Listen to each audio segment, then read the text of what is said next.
Okay, first model back.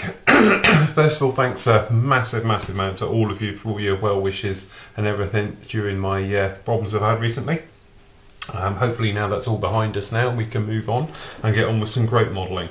Okay, so first one back, we're going to be working on the Hasegawa's Super Hornet. We're using the low-vis kit, but we can actually be using Afterburner's excellent decals for the VFA 211, the Checkmates. Now, the beauty with using these decals with this particular kit is that the Checkmates were the first Super Hornet, one of the first Super Hornet squadrons, so they've got the early type. And this particular kit that Hasegawa do is for the early type of Super Hornet. These days it's got the Rio seat back here. They have a bit of a different cockpit going there, different screens and various bits and pieces called the Advanced Cockpit Station or Crew Station there. And there's a few other little vent changes, mainly it's all there. But if we're doing it straight out of the box, then these decals fit it perfectly. With all the Hasegawa kits, we've got the usual sort of problems, if you like. Obviously we've got a centre seam in the clear parts we're going to have to take care of. But apart from that, we've got lovely, very fine engraving. Quite a complicated kit to go together. As you can see, we've got multiple parts. But with all good cockpit, with all good kits, we're going to start with the cockpit and work our way through. So okay, we're starting on, as always, with the cockpit. As I mentioned previously, the only difference between the kit as it is now, which is an early kit, and the later kit, is the rear cockpit on the two-seater. Basically, the difference is back here now it's got a very large full-colour display that sits in the middle. Now there are aftermarket companies out there, I'm not going to mention any one of them because I haven't used one, so I can't comment, but there are companies out there which do it, and it's called the Advanced Crew Station. And basically it's just got a different panel on it, and there's one or two little changes, but really it's the panel which is going to be the bit that stands out. But from our point of view, I'm going to pop all this together and then we'll move from there. Okay, so we're just about to spray now the interior colour. So we've got this loaded up. It's quite a thick mix, high pressure.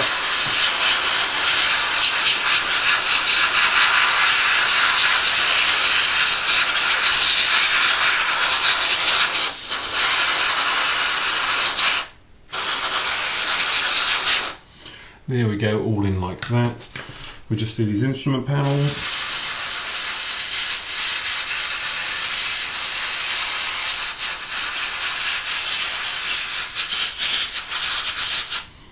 Just like so. A bit of air going. And we've got to do inside the cockpit area here, because this is in fact this side wall down the length. So we just do that. And we'll just do the tops here. 1, 2, and there we go. Okay, and then we'll let these dry, and then we'll do our usual sort of cockpit painting, which I'll quickly go through with you, where we'll pick out obviously the panels in black. We'll dry brush the instrument panels black as well, so there's a quick way of doing that, and then we'll give it a light wash just to accentuate the little panel demarcation marks on there. Okay, so what we're going to do now is the instrument panels. Now we're just going to dry brush those, so we do our usual way. We just knock off all our paint off, like so. And then nice light movements, just little light brush strokes over the instruments. Now it doesn't matter too much if we go headlong into those dials, but what we're trying to do is obviously darken up the raised areas like so. So if we just got a bit more black here, just knock off most of it. Okay, and we'll do this one here.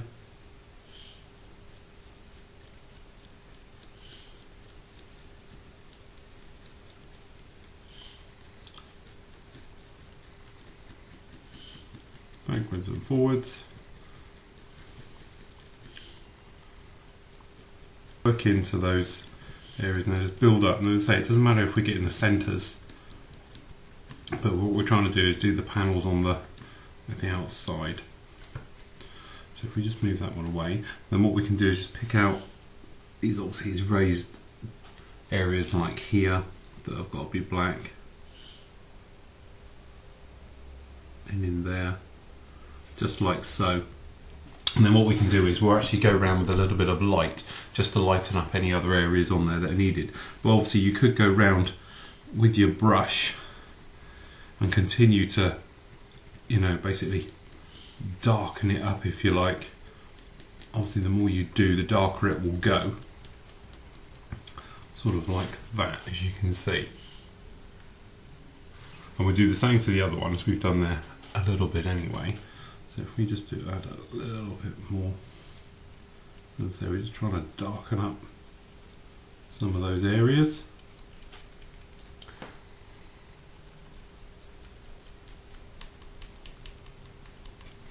And for a final little touch, we'll just put that panel in, just like that. And we'll just let those dry a moment, and we can come back to those. At the same time, we've also done the side walls, the panelling, obviously in here. Now we want that to totally dry, and then we're going to pop round with a wash, as we said, just to do some little areas there.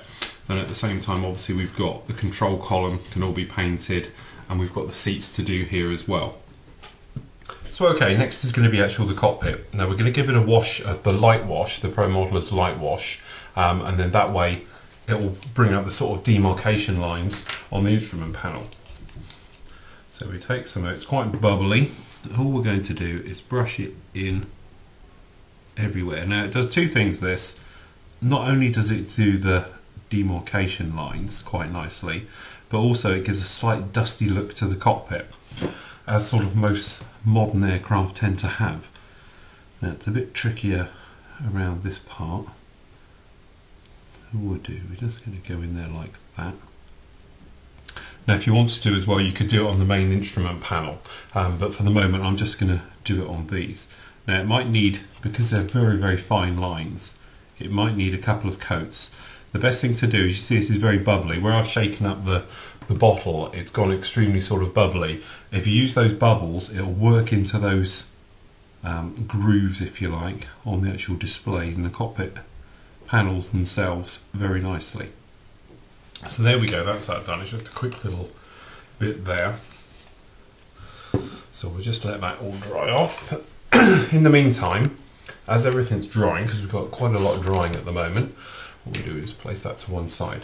We've also got the wing section as well. I've put the holes in underneath. Now when you're putting these together, one little area is to make sure on the lower wing you get rid of these tabs in here and sand them off. If you don't, then it won't make a nice join to the wing, because these underside areas here obviously then just glue to the top half, and then they go onto the box, to the wing section, like so. Now if this underside isn't a really nice join, you get a gap.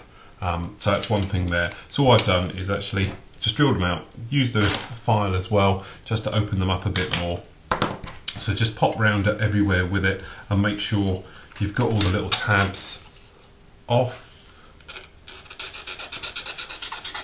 So we're just going to pop round it all like so, and then it's very straightforward. Now it goes together. Now okay, the other thing you can do is a little technique we do. Close. There we go. If you get your wash on a brush, and then you literally just tap it in the dial holes, just like so. So you're just making little pools in there like that.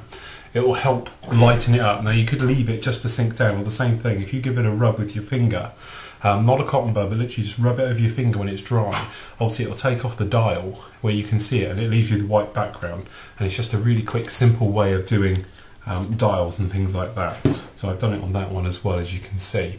And we'll let them dry, and then we can get them installed and fitted. Once we've done a little bit of colour work just in the cockpit, we're just going to pick out some switches in red and yellow and bits and pieces like that.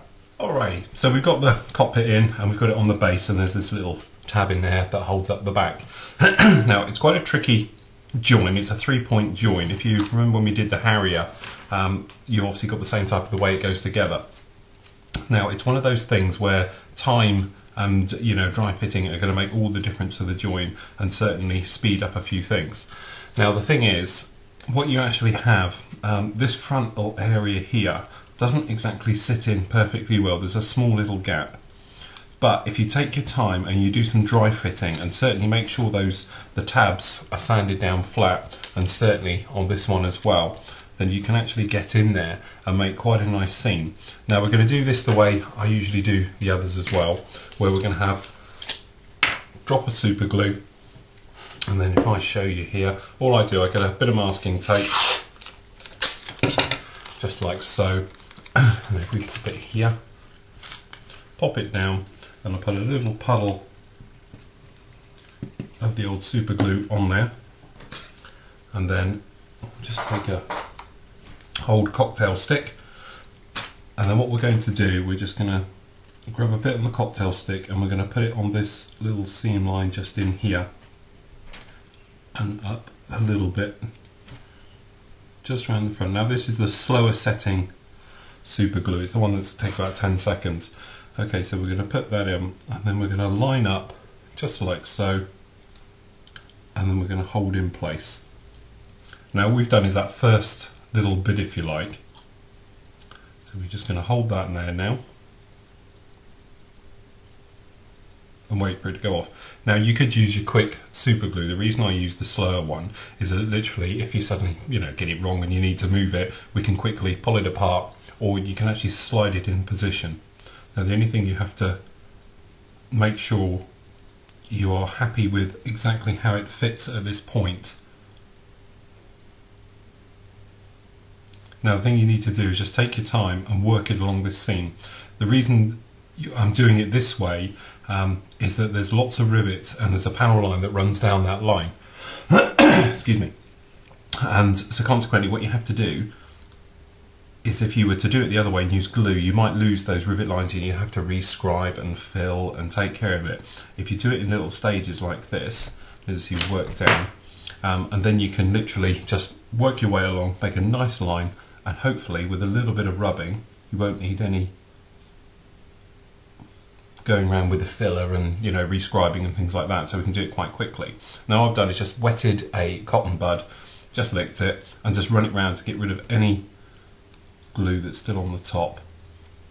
And as I say, because this is my slower setting stuff, it does take a bit of time to go off, so we'll just speed things up. I'm just going to give it a squirt with a bit of kicker.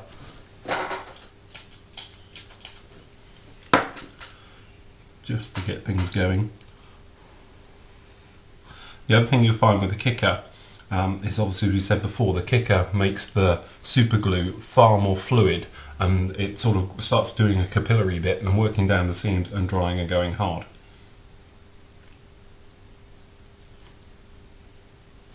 So there we go, we're happy with that. I'm just going to run that down. Obviously we might have still a little light bit of sanding to do and everything else like that, but certainly from the point of view of the join of having to go around and do it massively again, then we've sort of saved that. So what we'll do is just pop a little bit of super glue just inside these inside edges, just in here, just to really strengthen it out, weld it up, and secondly it will soak through, it will come to the line, and it will make for a nice weld join.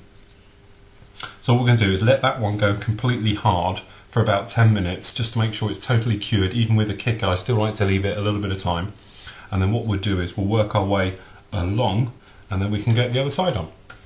Alright, so that's that side in now. Now literally the spots where it's got super glue is here, here, here and down in here. This area in here hasn't. So what we'll do is when we've got the other half in, we're going to band it up together and we're going to push it slightly in, which takes care of there's a tiny little gap there, and then we're going to run the normal glue, our Tamiya thin, all the way around just to weld it all up. So what we're going to do is just exactly the same on the other side. We're going to drop more glue. Then all we'll do, we're going to pop a bit, really just as we did on the other one.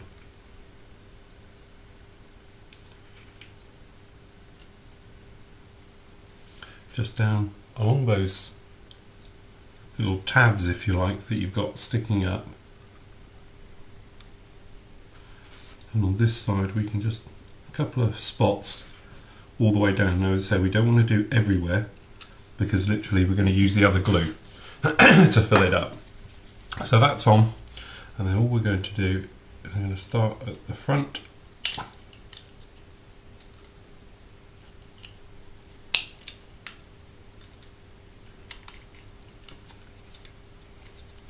Like so.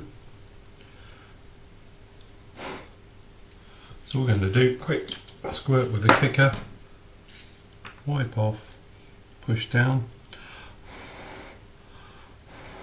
and that'll just speed things up.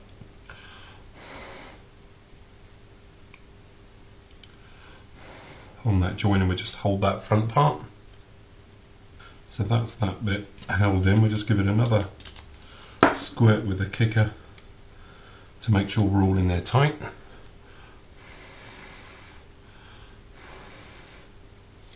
There we go, and then we can just work our way back now with the others. So we just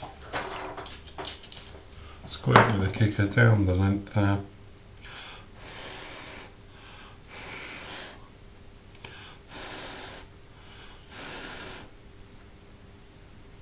So even with the kicker, when you're using it, don't be fooled that it's done it straight away. If you're using a normal super glue, obviously it'll make it set straight away. But because this is this one with a sort of delay, it's 5 to 10 second delay, although don't believe that, it's probably more like 15 to 20.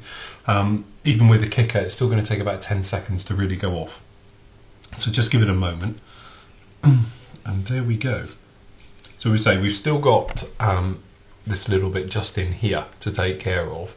But really, it's quite a nice join. Obviously, we'll do all the other bits by normal glue, but it's a quick and easy way to take care of that particular, getting the three-piece together. Because what we'll do now, we'll just give it a light sanding afterwards when it's totally all gone off. And hopefully we won't have to rescribe, use any filler or any nasties like that. So what we're going to do now, we're just going to pinch this nose together. We'll make sure we're all lined up everywhere on the top. We'll start on the top. We're just gonna, you could do it two ways. You could literally get a drop of super glue, put it underneath like this, and weld it up from the inside as well. So literally just give it a poke of super glue just under here on that butt join. Just a squirt of kicker just to get things going. Give it a blow, it just speeds it up again. And then what we can do, we can then, with our thin cement,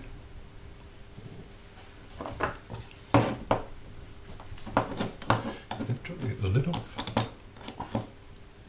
We can, oops, a little too much. Just by holding it together, and then we can just run some down there for the minute, and then squeeze and hold it together and let that entire side go together. So there we go, we do like that. I'll turn it over, a little bit too much.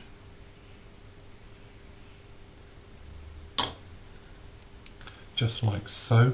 Now we're just saying, give it a blow, get rid of all that loose glue that's probably sitting on the top. You can come around with your rubber bands. This is out of practice. There we go. And that sits on there like that. Then what we're going to do, we're just going to run our glue down all of those joints quite liberally, and then any gaps where there's no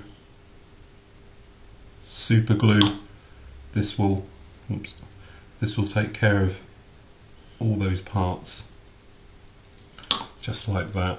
Then obviously same thing, dry off, make sure you're all dry. Now if you put a rubber band where the front wheel well goes in, and do it to the top of the roof there, not the cockpit tub, give it a couple of wrap rounds, that will pull in this top part into it all and just holds it all together.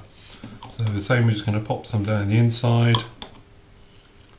Hopefully the capillary action will flow through and take care of that. So what we're going to do now, we're going to leave that to one side to totally dry off, and then we'll say we can whip round with just a very light pass with a file and a sponge and take care of that. In the meantime, we've done the wings, we've got those done. We've got the cockpit parts all painted up, because obviously in a moment that will sit on top.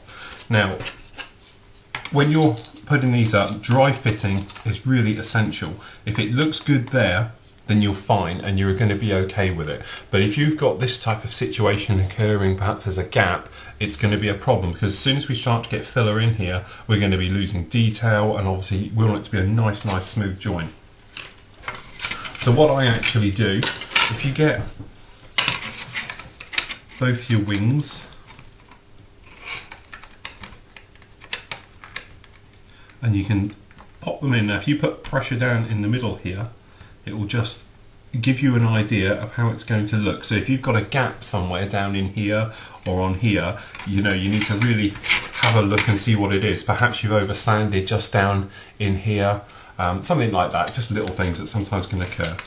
But literally all we're going to do, using our friend Mr. Super Glue again, just on these T-shaped joins just in there. Okay, then from underneath, so as we say, if we do it upside down you can see it,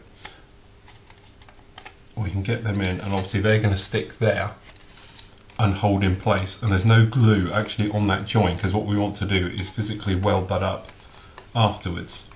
Now because we're using super glue, obviously it's going to take a few moments to go off, but you could use normal glue. I'm just doing it really for speed.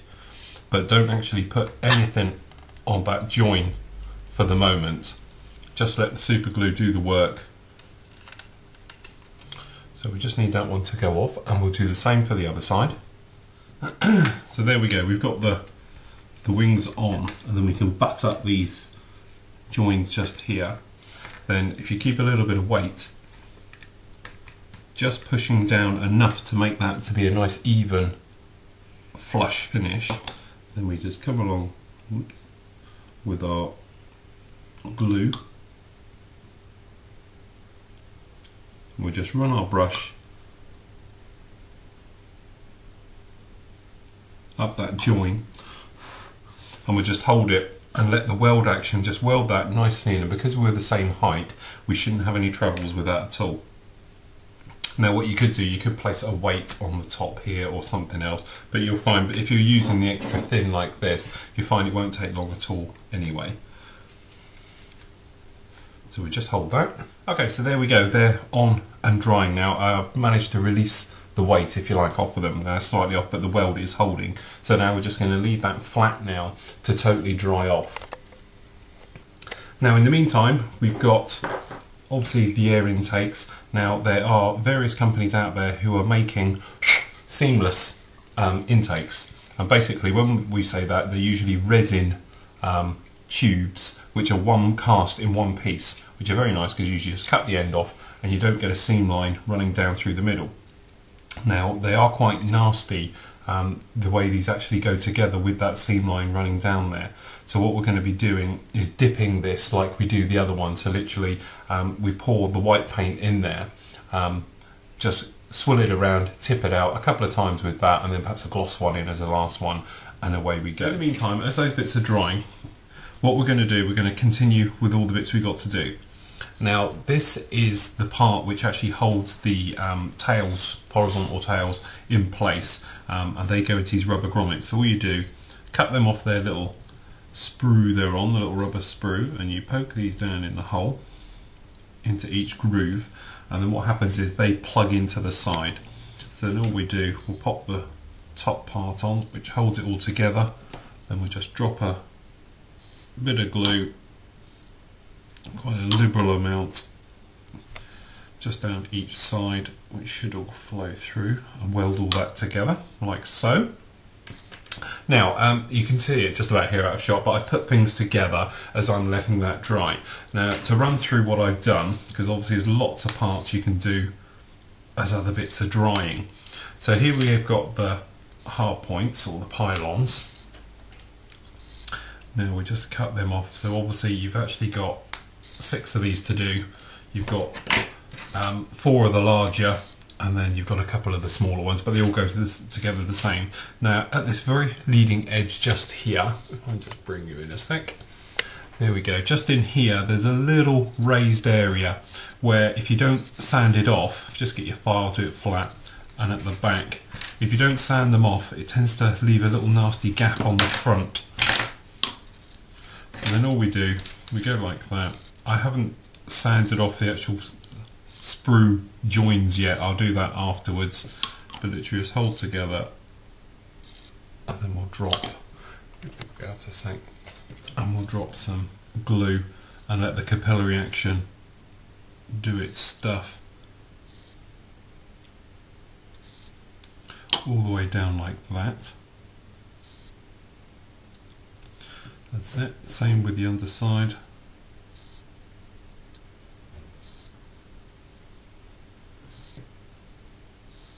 Remember, because it's the thin glue, it'll get in everywhere. Avoid getting it on the sides. If you touch it, you'll leave a fingerprint. So as soon as you're together and you're happy, it doesn't take long to dry, you can pop it there. Now, next up is this huge sort of flapper-on that goes on the back. So all we do, we're going to sand this off in like that, and make sure you get rid of those pegs because it's quite a tight fit when it goes on the back. Now, as we can see, we've got a hole in here. Let's get those like that, and then we have this plate that goes in. Now, don't over sand this. Literally, it's just a couple of passes because you want it to be quite a nice tight fit. Now, if you pop it in there at the moment, you'll notice it sinks a little bit too far down. Now, a way to get round that, if you just take a tiniest amount, a little spot like this of blue tack or modelling clay or whatever you want to use, okay, and then pop it down in there like that. So you're in there, if I bring you in a bit, so you see it sits in there like that, and then if you get your part and then pop it on and then push it in hard, it will lift it just that tiny bit up and make it level. Otherwise, if you pop it on and then you glue it, it's going to sink in, and then it's going to be, you know, really quite a nasty one to do. So if that's flat and you're happy, if it's gone too far down, lift it up, put a little bit more clay in, or roll it into a taller ball and just place it in. Then when it's in there like that, you should be able to, with quite a bit of glue, just go along, get quite a bit and drop it on the cracks and let the capillary action work its way round and weld up that entire join. So there we go, we go around like that, give it a blow, and there it is, it's job done. I've already done the other side on there. And then what you can do with the sanding sponge, just give them a light rub over the top and have a look. Now obviously if you've got any dents or it's gone too far, you're going to have to go around with a filler. But in 99% of cases when I've done these, I've done, yeah, obviously quite a few of these in the past, that you don't actually need any filler. The only time you might need it is on the rear trailing edges down the back here. I've got a little sink mark where the glue has melted because the plastic's quite thin, so you might need just a tiny little bit of filler. We'll just scrape a bit over, a light sand. It's literally a 2-minute job, but it will make all the difference.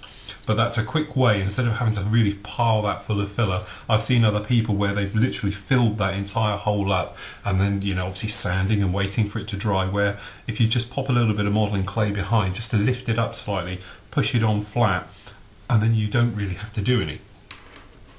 And if you're not going to be going around counting the rivets, so to speak, and you're doing a nice quick build, you won't have to worry about it at all. Now, the other thing is, these are the leading edge of the flaps. So we've got a little bit of sanding to do where it's come off the sprue. Now the other thing is the ejector pin marks, which are these round things in here, they have little tabs on as well, so it's worth just to sand them off and make sure they're flat. The same goes for on here as well, to make sure it's all flat. So if you keep your file flat and sand it off, and then you'll just come along, and it just sort of clicks in behind the other one. Now I always do it from the rear. If you come in like that, drop of glue in there, just the one for the moment, and let the capillary action spread along that entire join. And then all we do, we come up and we drop a bit on the end, and that will flow down the entire length of it, and you won't actually have to touch it. And then you just put a drop up the back end here. That's it. That's all you have to do for that one. And as I say, it's the same on the outer part as well, because it's in two parts, because if you're having it with the wings folded up. you can do. For this one, we're going to have it wings down. So there we go. That's this one. So we're going to do it the same way. We're just going to pop this in together. Okay, generous amount up the back end. Lay it down. Don't touch it, because say your fingers touch it, all types of problems. So what we'll do, we're just going to go a little bit up the back.